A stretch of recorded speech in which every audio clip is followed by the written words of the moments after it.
We worked out our fingers. We did our scales, and we needed some clarification on left-hand scales. We clarified the left hand, all of the scales. Everything's 5, 4, 3, 2, 1, except for the B scale, which is 4, 3, 2, 1, 4, 3, 2, 1 when it comes to the major scales. So let me go over that real quick, because that was your question. It was, you know, sometimes we learn so much information that we have to go back to the basics because we get confused and things become convoluted. So let me go over the left-hand scales that we've learned in order. Left-hand C scale. That's 5, 4, 3, 2, 1, 3, 2, 1. Right? D scale.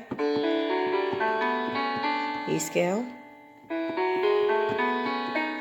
F scale was 4. No, 5. G scale. A scale. And then the B scale, the victory in the threesies, remember? It's 4, 3, 2, 1, 4, 3, 2, 1. I did it again. Okay. And then we talked about the right hand pattern of HANON. We talked about HANON again, exercise 1. The pattern. You start, it skips up and then it steps continually, comes back down steps.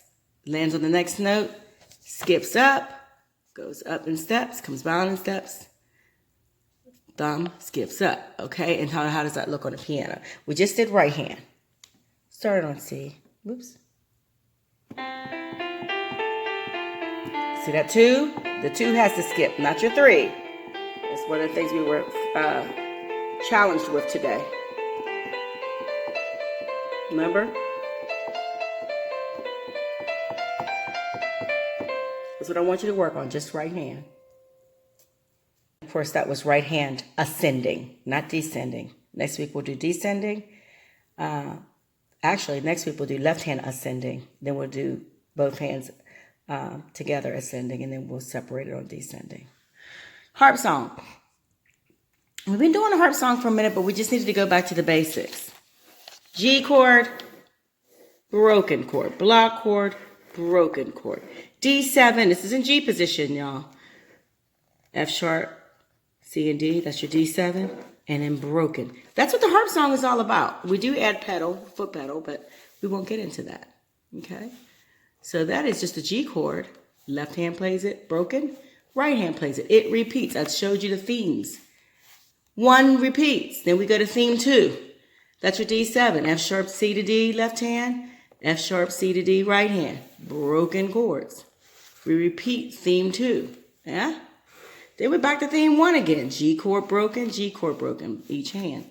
Repeats. And then the theme 2, D7, right hand D7 broken, then 1. G chord left hand and ends on G. What does that look like? Okay, I want to try to play both hands. I don't know if I can do both hands. Let me try. There's that, and then your right hand. And that repeats. And then, of course, your left hand with the D7. And your right hand does the same thing. Okay, so go over those chords. You know, get comfortable with those. And start looking at patterns. Stop worrying about what it is note for note. Look at the pattern. Look at the pattern. I'm telling you, it will make it so much easier with your sight reading. Okay, and that's all I want you to work on.